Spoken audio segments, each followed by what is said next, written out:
Imagine waiting nearly 70 years to see the love of your life again. 70 years of silence, distance, and unanswered questions, only to find out that your separation was never meant to be. This is the story of Bernie and Bob, two teenagers torn apart by war, by family, and by fate itself. They built separate lives on opposite sides of the world, believing the other had moved on. But what happens when, in the final chapters of life, destiny gives you a second chance at first love? The love that war could not destroy. A reunion. After 70 years, in the 1940s, the world was in flames. Across Europe, bombs fell from the sky, armies marched through ruined streets, and young men were sent far from home to fight in battles that seemed endless. Yet, even in the darkest times, love found a way to bloom. Bernie Bluett was a teenager from Devon, full of spirit and promise. Bob Humphreys, also from Devon, was a young soldier, his life already shaped by the discipline and duty of war.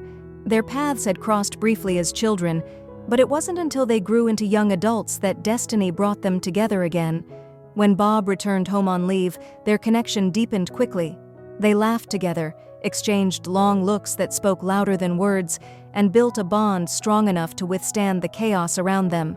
Soon after, war stole him away. Even as Europe shook with violence, their romance blossomed through letters. Words became lifelines, carried across the uncertainty of the front lines. Each envelope was a piece of the other's heart. But the war was merciless. One day Bernie heard rumors that Bob had been killed in action. For weeks she lived in agony, believing the man she loved was gone forever. Yet Bob survived. Near the end of the war, filled with hope, he wrote her a proposal letter. That letter never reached her. Bernie never saw the words where he asked her to be his wife.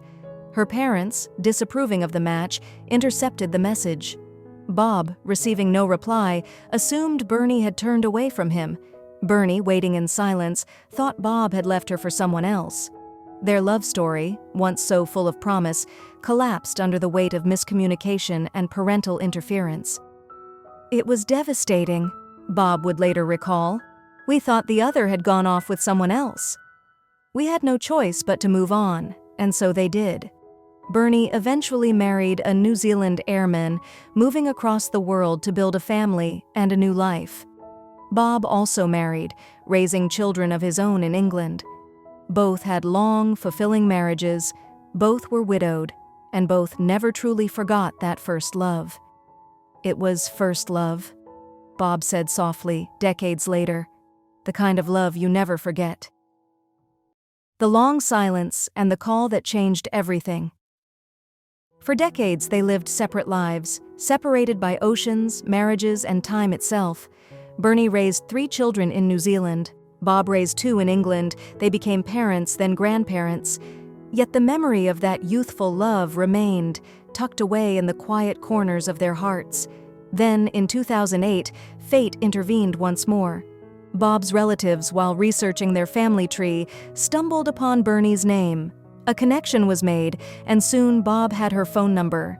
Trembling with anticipation, he picked up the phone. On the other side of the world, in New Zealand, Bernie was nervous. Her hands shook as she waited for the call. 70 years had passed. What could possibly remain of the love they once shared? When the phone rang and she heard his voice, the years melted away. "I just broke down in tears," Bernie remembered. "I thought too much time had passed, that too much water had gone under the bridge. But as soon as I heard him, it was like I was back in Devon with him again." Their conversation revealed truths long buried. Bob had never stopped writing to her during the war. Bernie had never stopped waiting for his letters. Their separation had not been a choice. It had been stolen from them. "When she told me her parents had intercepted my letters," Bob said, "I couldn't believe it. We had both lived our lives not knowing the truth. It was astonishing.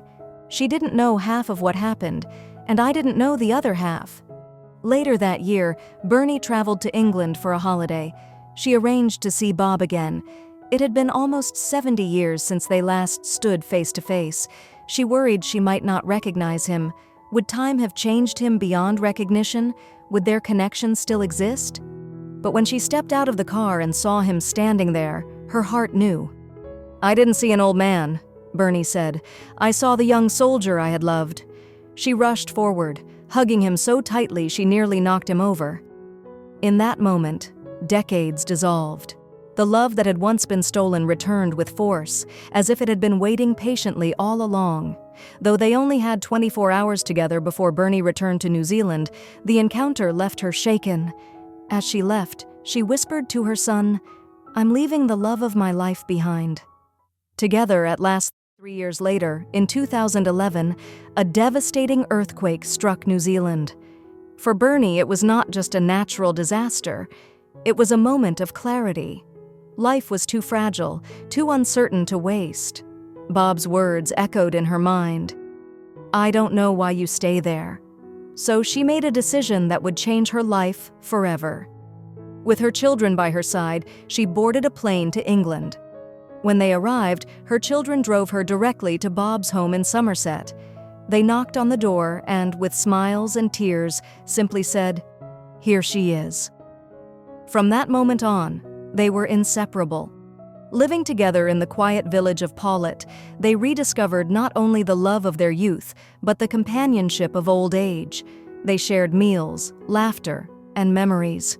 They caught up on a lifetime of stories, filling in the gaps that fate had once created. Bob proposed again, several times in fact.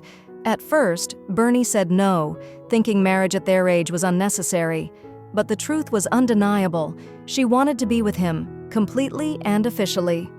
"Now I think," Bernie admitted with a smile, "even if we've only got a year left together, we'll be very lucky." And so, at ages 89 and 87, the couple prepared to marry. Their family and friends rejoiced, gathering to witness a union that had been delayed for nearly 7 decades. Their wedding would take place in a small church in Paulet, with Bernie's eldest son giving her away. The story of Bob and Bernie spread across the world, capturing hearts everywhere. It wasn't just a tale of love lost and found, it was proof that true love, the kind you never forget, can endure the harshest tests of time, distance, and circumstance. "We thought it was over," Bob reflected. "But when we came together again, there were no difficulties." It was instant. All those memories came flooding back. It reignited the love affair from so long ago. Bernie, sitting beside him, added with quiet certainty, "When I saw him again, I knew. I knew he was the love of my life." Bob and Bernie's story is not just about romance, it is about resilience. It is about the power of first love, the weight of missed chances, and the courage to embrace happiness, even late in life. Their reunion reminds us of something deeply human, that love is timeless. It is not bound by distance, nor destroyed by silence. It waits quietly through decades of separation, ready to bloom again when the moment arrives. For Bernie and Bob, that moment came 70 years after it first began. And when it did, the world stopped to listen.